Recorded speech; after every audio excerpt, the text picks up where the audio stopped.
Olá, aqui é Rosana de Rosa e hoje nós vamos falar sobre um tema muito importante, que é a dor, da difícil relação que muitas vezes os filhos têm com os pais. Muitas vezes já adultos, já tendo saído de casa, já não mais residindo com os pais,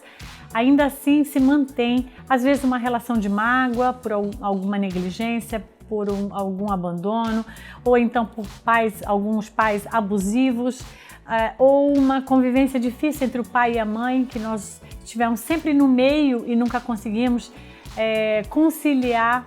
E quando saímos, muitos saímos, às vezes porque o pai é severo, porque a mãe é severa, porque são muito possessivos, não nos dão espaço, a gente não consegue ser a gente mesmo e saímos com aquela necessidade, muitas vezes, de, através do casamento, nos libertarmos daquela relação.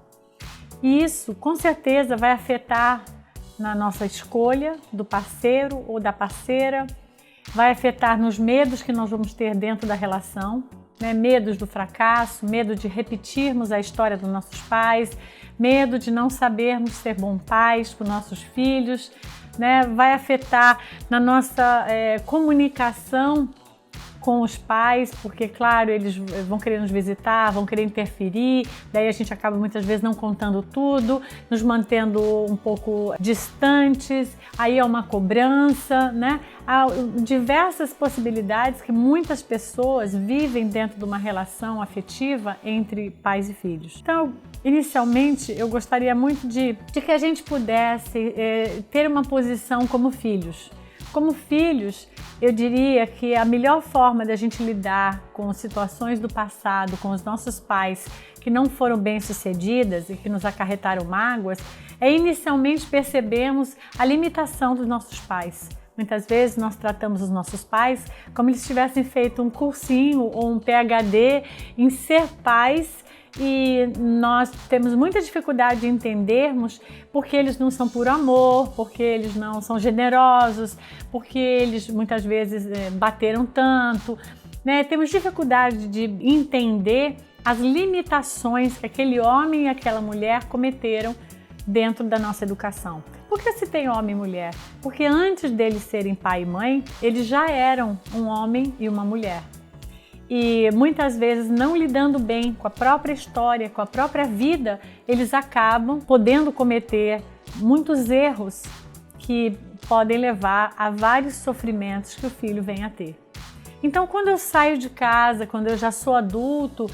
e começo a olhar um pouco de fora, porque enquanto está dentro a gente está naquela dinâmica agressiva, por exemplo, ou então omissa, e a gente não consegue ter um olhar como se de fora, a gente passa a ter essa experiência, esse entendimento,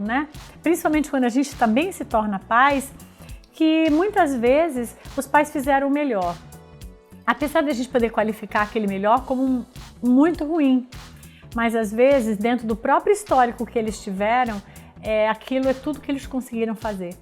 é a forma como eles conseguiram, é a linguagem que eles foram muitas vezes criados, muitas vezes também criados no abandono, na violência, na agressividade, no abuso, acabam repetindo, Alguns não, alguns sim. Muitas vezes na falta de preparo, de maturidade, muitas vezes cometem certas negligências ou certos erros que faz parte da possibilidade de ser pais errar. Eu não estou aqui aprovando nenhum erro que algum dos pais possam ter cometido com vocês, mas eu estou aqui trazendo a possibilidade de que a gente os humanize, Porque realmente isso é maravilhoso que todos fossem